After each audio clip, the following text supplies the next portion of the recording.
So we are out in our fields where we are currently preparing all of our frost protection measures. So the first one that we're looking at now is our fans.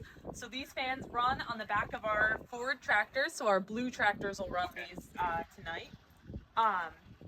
And these are basically going to churn up the wind in hopes that it'll keep it a little bit warmer down on the ground where the fruit trees are. So the more that wind gets moved, heat rises. So if you're able to move it back down, the warmer air will stay around the fruit trees, which is what we need. So we have 3 of these. They'll be put around 3 different areas of our apple orchards. And so if these do their job, along with the wind that we have, should be able to keep it warmer and make sure that we don't lose any flower buds. Here with our twin tractors, we have 2 little blue tractors here. These are orchard tractors, so they're very compact, so that they can fit in between the apple trees, the peach trees, the plums, any of those trees. So what they have on the back are going to be our frost busters or frost dragons. So these basically, out of the sides here, back here, they're going to push air that's almost 200 degrees hot. And so this air will constantly be pushed while the tractor is going about 4 miles per hour through the apple trees. And basically, this is going to push out warm air that's going to rise up and kind of stay in the orchard and make a little cloud of warm air. So again, the idea is trying to keep the warm air down around our trees so that we don't lose any fruit. So these run for a 15-minute loop through all of our different trees, whether that's our peaches, our cherries, or apples, and then they come back and start all over again. And so our guys will be driving these from about midnight, probably until 7 or 8 in the morning, depending on when we reach our critical temperatures. So there are certain temperatures where fruit on the trees, depending on where they are in their growth, can no longer survive when it gets too cold.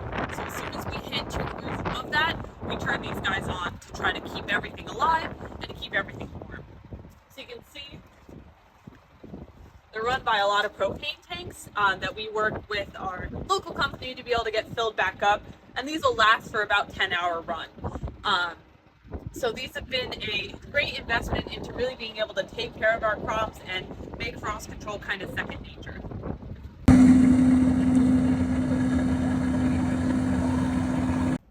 So now we are out in our sugar plums. The sugar plum trees always are a little bit ahead of our other fruit trees. So if you come over here, you can see some of the buds are really starting to come out already, which is wonderful because that means we'll have sugar plums soon. But when it gets as cold as it is going to be tonight, it puts these little buds at risk. So we implement all the different methods you've seen, either the frost dragons or the fans, and we also monitor the temperatures. So we will have someone coming through every half hour, checking our thermometers that are hanging here to see when we are hitting that critical temperature and when we need to start doing more, or if what we're doing is working and keeping it warmer in this area. So we have thermometers all around the farm that measure where our cold spots are, where the wind is helping or hurting, and how our protection measures are working. So it's a really cool way to record data, and we get to look back on the data for next year to be able to know how to improve or how to make sure we can adjust some of our methods. So now we are out in our peach trees, and we've talked a lot about critical temperatures, and these temperatures are set at what point you will get a 10% kill or 100% kill on your fruit buds. Now we know that a fruit bud, this little guy here, will turn into a peach come the middle of June and July. So we want to make sure we have as many of these alive so that we can have them for pick your own, sell them in our farm store, and make some ice cream with them.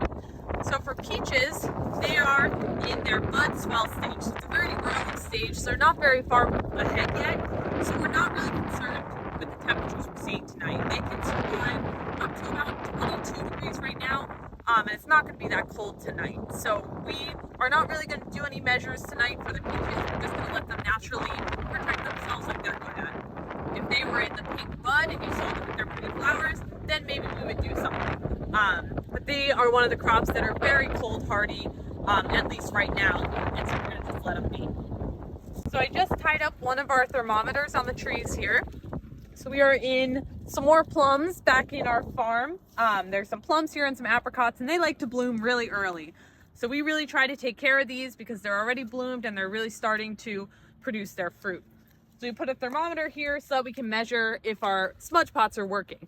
So out in this orchard, because it's just one row, we have smudge pots. Depending on what direction the wind is going will depend on what side we put them on. We want the heat to be pushed by the wind into the trees. So we have smudge pots on this side here. These are our little pots. Basically, we start a little fire in the bottom here, and that just comes up through the pot, and the smoke and the warmth comes right up at the top, and the wind will help us kind of push that right into our trees. So we have 6 of them, so we will alternate one on this side and one on that side there. Or if the wind's really powerful, we'll put all 6 on one side.